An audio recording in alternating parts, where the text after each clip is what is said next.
Rest is not a reward. Rest is our first experience with the Creator. Before we worked the garden, we rested. See, there's a theme that is woven into the fabric of creation, and it is described to us in Scripture. God does the work and then invites us into His rest. This theme starts in Genesis as God creates all things over 6 days, calling them good. He then turns to us, His image bearers, and invites us into His Sabbath rest to walk through the garden in the cool of the day together. This rest with God and creation was established as a rhythm and then echoed in communion as we celebrate and rest in the work of Christ's cross. As we position our lives in the rest of God, we will see our lives begin to take the shape that God envisioned for each of us. As the psalmist declares, "You knit me in my mother's womb." We were made for this rest with God. So come with us on this journey as we seek to align our hearts with God and as we establish a regular rhythm of rest with God and with each other.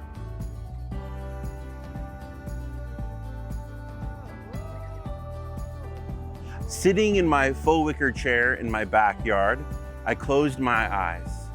Not to sleep on this beautiful summer day, but to rest.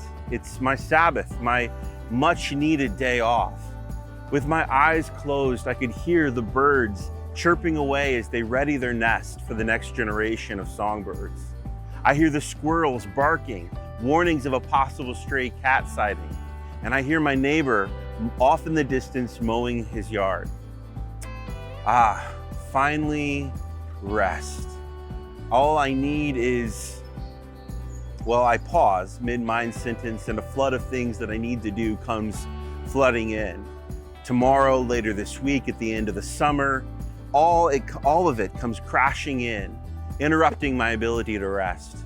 And if it isn't future-related tasks, it's that nagging of thought of, how can I make this experience better? I need it to be the best rest. And I don't know if you're like me or not, but maybe you have a hard time resting. It seems as though there's always something else to be done. I can hear my late grandfather saying, sitting around didn't do anyone any good. And as much as I appreciate my grandfather's inspirational work ethic, I wonder how it compares to the examples that I find in Scripture. What does God say about rest? What examples from the Word can help us to shape our understanding of rest and apply it to our 21st century lives?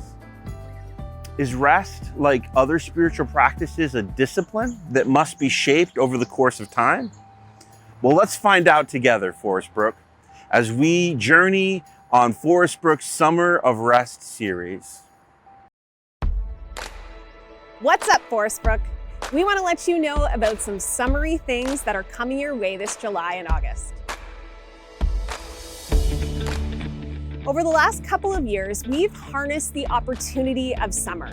The beautiful weather, the longer days, looser routines, and the built-in whimsy that the summer season offers. And we've created space to learn and to try some new things together. We've developed a couple of key rhythms for how we gather: regular rest, sharing meals, and meaningful discussion. We know these things are really important to Jesus, and we've seen the impact that they've had on our own church family. So we're allowing them to set the pace of this summer again. Here's what it'll look like. Well, this whole summer, we'll explore how rest invites us to experience God's love for us. And we'll observe 2 Rest Sundays on the July and August long weekends. On Rest Sundays, we won't gather together at all, and we encourage you to use this time to engage with something that brings you deep soul rest. On the Tuesday evenings following those Rest Sundays, July 2nd and August the 6th, we're getting together for community dinner.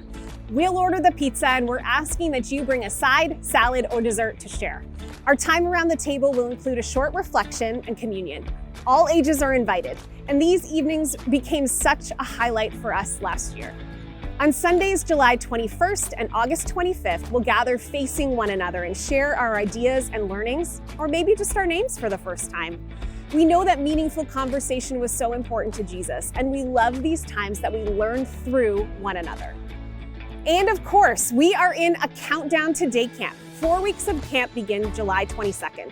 We are still looking for volunteers for all sorts of roles at different times of the day and the week, and we would love to have you. You can sign up here. And don't miss Sunday, August 18th for Day Camp Celebration Sunday. Jesus loved kids and he loved his neighbors, and so he asked us to do the same. What a joy it is to host our community at day camp each summer. So that's it, Forest Brook. Stay cool out there and come along with us on this journey to find real rest this summer.